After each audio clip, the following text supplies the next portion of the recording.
Good evening and welcome to your... Right, when dozens of first-time buyers signed up for new flats in London, they had visions of dream homes in smart developments. But when the property market crashed, those dreams turned into nightmares. The problem was that they had bought off-plan. And when their property values collapsed, so did their mortgage offers.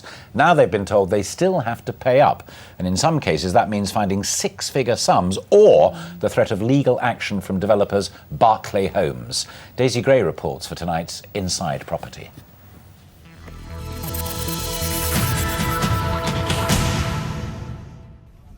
It was the property dream that turned into a financial nightmare. In 2007, at the height of London's housing boom, dozens of young professionals put down big deposits on one of three new Berkeley Home developments in Battersea, Bow and Woolwich. They typically bought off-plan, putting down 10% with the balance due on completion. The developments are now finished, but the flats have since slumped in value, and many of the buyers simply can't get a mortgage. For us, we're in an impossible situation. We want these places, we're invested in these places. We have our life savings as deposits put into our future homes, but unfortunately we're in a situation where we physically can't get the mortgaging financing that we need. In some cases, the flats are valued at 40% less than the original price agreed, leaving buyers with the impossible task of having to find up to £100,000 to plug the gap. For 9 months I've been trying to say to Berkeley, look, my circumstances haven't changed, I still have a job, I can still get a mortgage. What has changed are the external factors. The valuations have collapsed on the product that you've delivered. I accept we have a contract, but like any contract, it's a two-way thing. It can be renegotiated by mutual consent.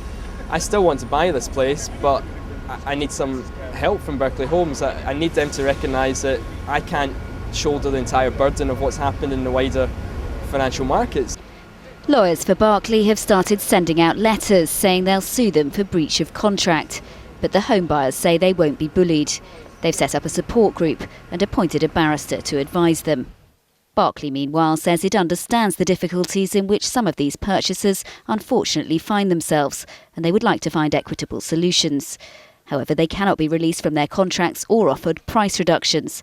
This would be unfair to the majority of buyers who have been able to complete on the very same developments and who are faced with the same issues. But short of winning the lottery, it's difficult to see how some of them can possibly find the necessary funds to complete. And given the current state of the economy and the laws on buying off plan, it's a story that's likely to be repeated elsewhere. Daisy Gray, London Tonight, Battersea. And our property expert this evening is Nicholas Leeming, director of propertyfinder.com. Nick, thanks very much for coming in. I mean, is that right, that it all hinges on the fact that they got in early, they bought off-plan, i.e. a drawing rather than bricks and mortar, as opposed to buying something that was already completed? It is indeed, and buying off-plan is quite a high-risk strategy. Fine in a good market, but in a bad market you can see these terrible stories, and one feels very sorry for these people. Well, do they need protection? I mean, like anyone else who made that awful mistake of buying at the top of the market, if they still pay the amount for the property that it's worth, the property market's going to go back up. It's going to be worth that again at some point. So do they need that protection?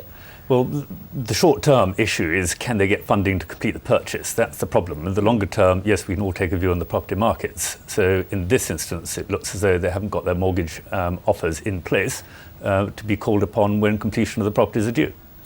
And to underline that, in case people are thinking of going down this road as well, I mean, that's simply between the men and women who were in Daisy's report there who want to buy it and their bank or their building society, not to do with Berkeley. Predominantly, the mortgage offers will be from other sources, but I think what these developers should be looking at is offering mortgage packages that fit the timescale of that particular development. Yeah, because we should underline again what Daisy hinted at in the report, and that is that Berkeley say they can't give these people a new cut price deal because other people have paid the full whack. And you can have sympathy with them. And of course, the developer has got the same costs and the same construction issues. They've had to go ahead with this development on the basis of the contract that was signed at the outset. Should we just talk a little bit about mortgages in general now? The mortgages aren't there for people right now who don't have a large deposit, are they? So what are they doing crossing the fingers and waiting for it to all pick up again? That's probably not the solution, but the problem is the mortgages are very hard to come by at the moment. And 2 years ago we were seeing offers of 100, 110% loan to value ratio, as we call it. Now you're down to 75%, 80%. People have got to have substantial deposits for mortgages or mortgagors to be prepared to fund them. We were saying to you just before you came in, I mean, staggering data that comes from moneyfacts.co.uk, that if you've got a big chunky deposit, 40%, which, I mean, to most folk in London is laughable, there's been a 2,244% increase in the number of mortgages available. If you only got 10%, they've crashed. They're just not there. Well, you can see from the lender's perspective, anyone with a large slice of equity like that is going to be very low risk and a very attractive lending proposition. So it's not surprising that they're producing products for them. Yeah, absolutely. Nicholas, as always, good to see you, and thank you so much for your help and advice. Thank you.